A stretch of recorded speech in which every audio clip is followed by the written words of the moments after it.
Hi, I'm Elise from First Priority Financial, and this is Deborah Spear, who's a Senior Account Executive with Property ID Disclosure, who is the Cadillac of the disclosures in the industry.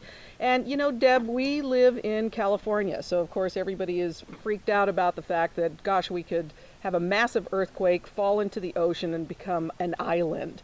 So I know that your disclosure reports certainly address the earthquake faults and so forth. And why is that so important really for a borrower to know, for the buyer of the property to know? Well, I think everyone's a little more scared of earthquakes than they used to be because you've seen the devastation in Haiti and all these different places. The important thing to know about earthquakes is that if you have the right information, you're going to have a structure and a foundation that's built to code. Property ID makes sure that you know where your major faults are. This is important because Property ID gives you not only the state information, but the local information. There are some big bad boy faults out there. Sometimes you hit a county line and they're renamed to something else. Nothing to be afraid of. We live in the rock and roll state. I was born and raised here.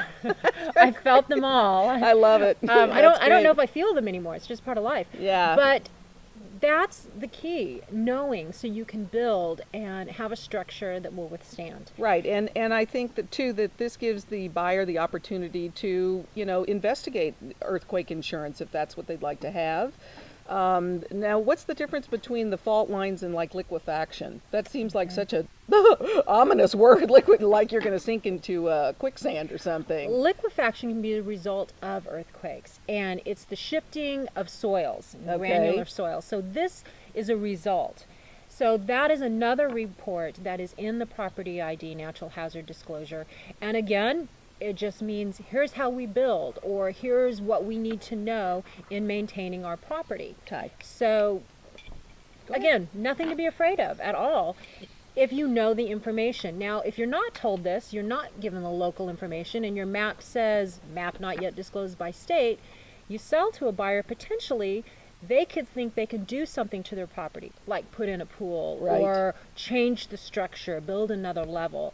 And then they find out when they go in to get their building permits that they can't. So Okay. this is all part of the buyer beware, and the buyer needs to really look at these disclosures that the seller has provided. So Deborah, thank you very much. Well, I hope you found this information very helpful as you go through your home buying process. Just certain things that you want to look out for. It is a mandatory disclosure that the seller needs to provide to the buyer. So if you have any questions at all, Deborah and I are here to answer them for you. We look forward to those questions.